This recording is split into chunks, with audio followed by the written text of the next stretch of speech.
Okay, we start with the chemistry chapter 2, chapter 1, sorry, matter. चलो, what is matter? Already सबको पता है what is matter. Anything that occupy space, anything which occupies space and has mass is called matter. जो भी चीज है, हम कोई भी, जैसे अगर हम ना छोटे से छोटी चीज को भी कंसीडर करें, atom is also matter because it is very very very small particle but it occupy space and it has mass, तो it is called your matter. Anything, chair है, ब्लैक बोर्ड है, पेन है, chalk है, anything, fan, they all are considered matter. Matter is divided into two by matter is divided by its two property. Generally जो मैंने अभी तक आपको example दिया, they all are your physical. By physical property we can classify matter. बहुत सारे हम physically ही क्लासिफाई करते हैं और secondly by chemical property also we can classify matter. तो by physical property how can we classify matter? जैसे मैंने बोला चेयर, फिर मैंने बोला वाटर और थर्ड मैंने बोला एयर. तो they all are matter because they occupy space and has mass. तो मैंने जो तीन बोले थे, physical classification of matter, physically they are classified by solid, liquid and gas.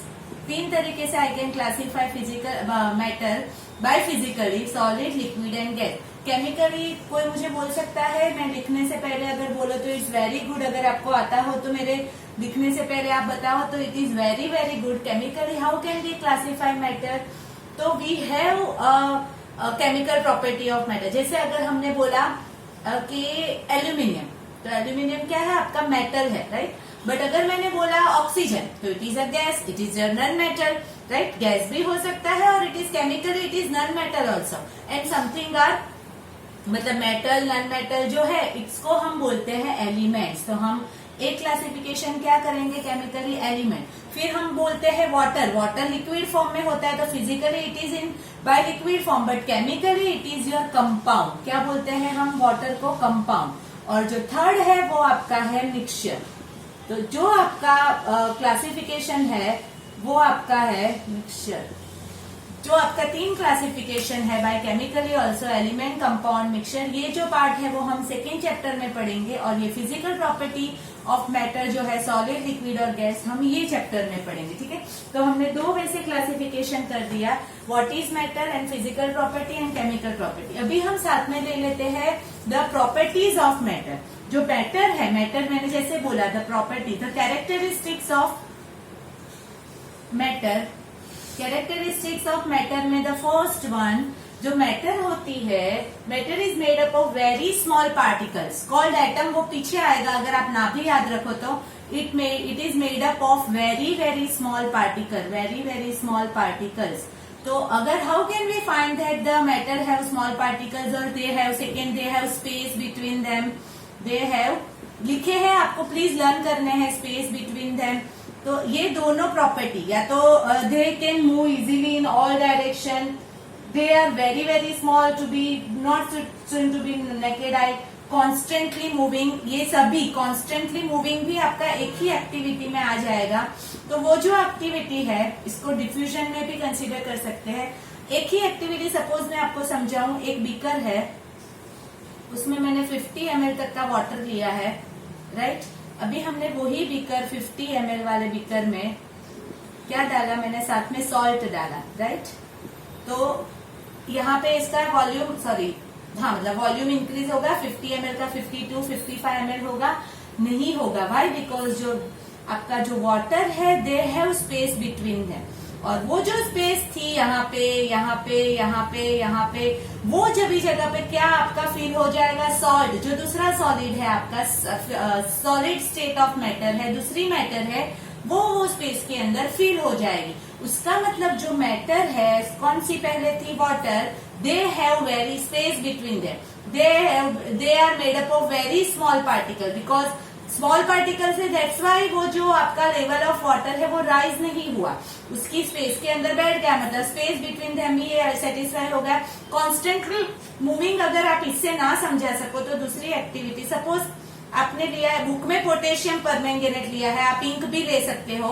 अगर आपको नॉर्मल एक्टिविटी करनी है तो you can take ink and water, water and ink को आप ऐड करो, मतलब वाटर है उसके अंदर मैंने इंक को ऐड किया, तो आफ्टर सम टाइम इंक के जो ब्लू पार्टिकल्स थे, ब्लू इंक ली थी मैंने, तो वो ब्लू पार्टिकल की वजह से वाटर आपका पूरा ब्लू हो जाएगा। उसका मतलब जो वाटर है, जो मैटर है, वो कॉन्स्टेंटली मूव कर रही थी and because of that movement वो आपका अंदर वो होगा। ये जो पार्ट है इसको हम, और लास्ट आपका फोर्स ऑफ अट्रैक्शन है, वो मैं पहले समझा दो फिर हम डिफ्यूजन समझे। तो fourth is the they have force of attraction between them, force of attraction between them. Force of attraction भी हम सॉलिड लिक्विड गैसेस से ही समझ सकते हैं।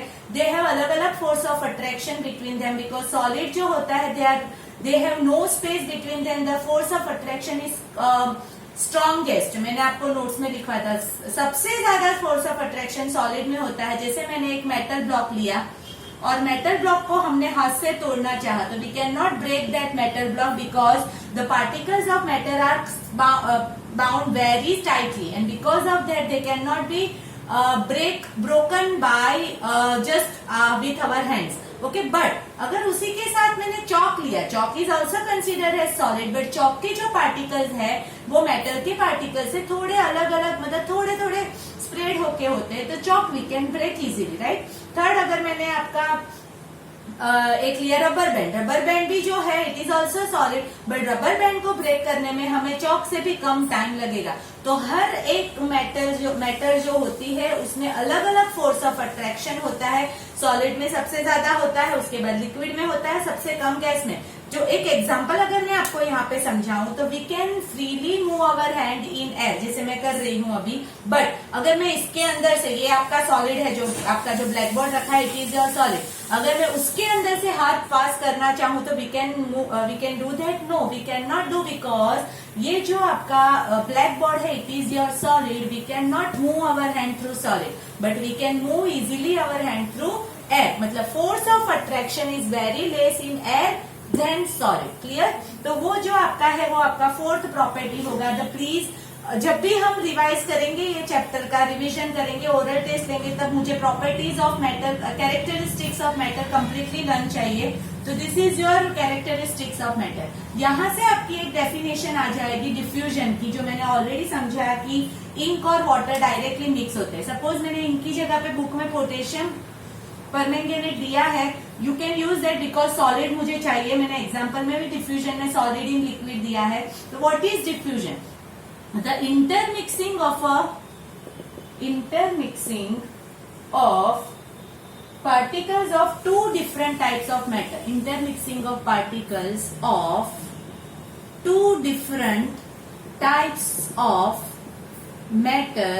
different types of matter का मतलब solid, liquid, liquid, liquid on their own, मैं कुछ नहीं कर रही हूँ, they are directly they mix with each other. उसका मतलब क्या, जैसे मंचूरियन अगर बन रहे हैं घर में या तो बाहर बाजू में, ऐसा सोचो कि बाजू के घर में मंचूरियन बन रहे, राइट, बट वो जो मंचूरियन की स्मेल है वो स्मेल हमारे घर तक आती है, वो हम खुद से मिक्स करने नहीं गए मंचूरियन को एयर के अंदर। तो कैसे आई? तो वो हुआ जो आपकी वेपर ऑफ मंचूरियन बनी वो मंचूरियन एयर के वेपर के साथ मिक्स हो गई, इंटरमिक्स हो गई, और intermixing of this two gases हमें क्या देता है? स्मेल ऑफ मंचूरियन हमारे घर तक देता है। ये जो था वो आपका था डिफ्यूजन, इसको हम बोलते हैं डिफ्यूजन, राइट। तो डिफ्यूजन जो मैंने अभी एग्जांपल दिया वो डिफ्यूजन किसका था? आपका गैस इन गैस था। जनरली इंसेंस स्टिक, अगरबत्ती जो आप घर में जलाते हो उसकी परफ्यूम की स्मेल भी आपके पूरे घर में स्प्रेड हो जाती है। उसका मतलब सबसे ज्यादा डिफ्यूजन का रेट किसमें होता है? रेट ऑफ डिफ्यूजन किसमें होता है? गैस में होता है, राइट। गैस के बाद लिक्विड में होता है और लिक्विड के बाद सॉलिड में। मैं समझा रही हूँ सॉलिड में सबसे रेयर है, कैसे है वो भी मैं समझा रही हूँ, ठीक है। तो डिफ्यूजन का जो रेट है वो सबसे ज्यादा गैस में है, और गैस में भी अगर टेम्परेचर पे अगर हम कंसीडर करें तो टेम्परेचर अगर हम इंक्रीज करें तो रेट ऑफ डिफ्यूजन। मैं अभी वापिस मंचूरियन पे जाती हूँ।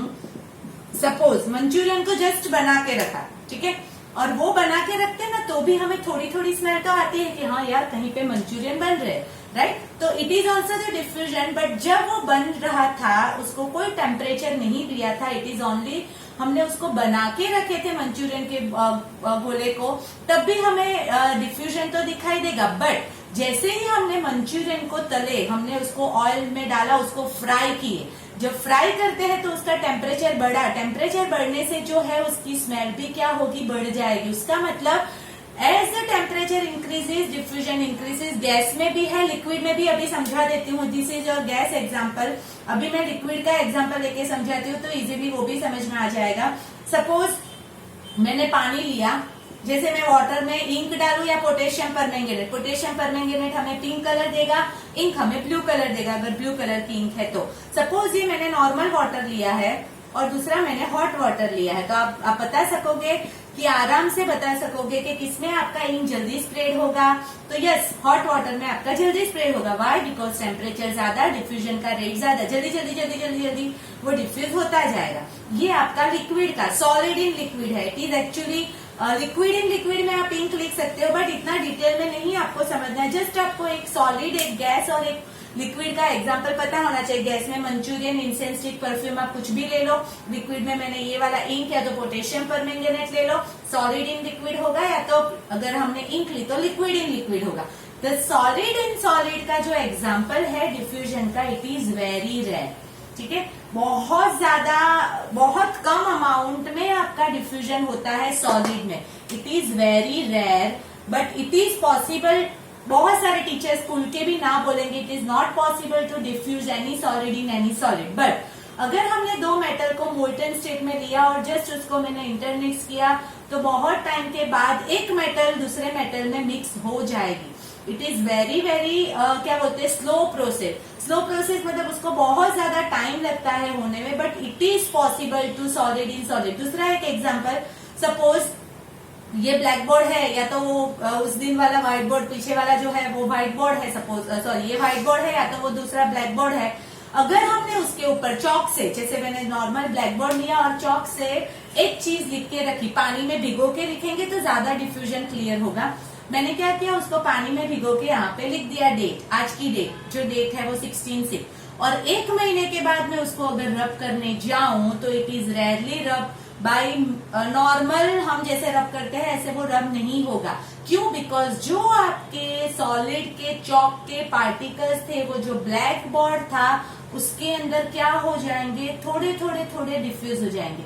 एक महीने की जगह अगर एक साल के बाद उसको रब करना चाहे तो it is quite difficult then the previous one. उसके बाद अगर ज्यादा करते जाए तो it is maybe possible, it is not rub by our normal eraser, मतलब डस्टर, राइट। तो डिफ्यूजन का जो होता है सॉलिड में सबसे कम, लिक्विड में उससे ज्यादा, और गैस में सबसे ज्यादा रेट ऑफ डिफ्यूजन है। टेम्परेचर बढ़ने से आपका रेट ऑफ डिफ्यूजन बढ़ता जाएगा। तो ये जो आपके है, ये आपका नॉर्मल स्टार्टिंग का मैटर वाला पार्ट हुआ।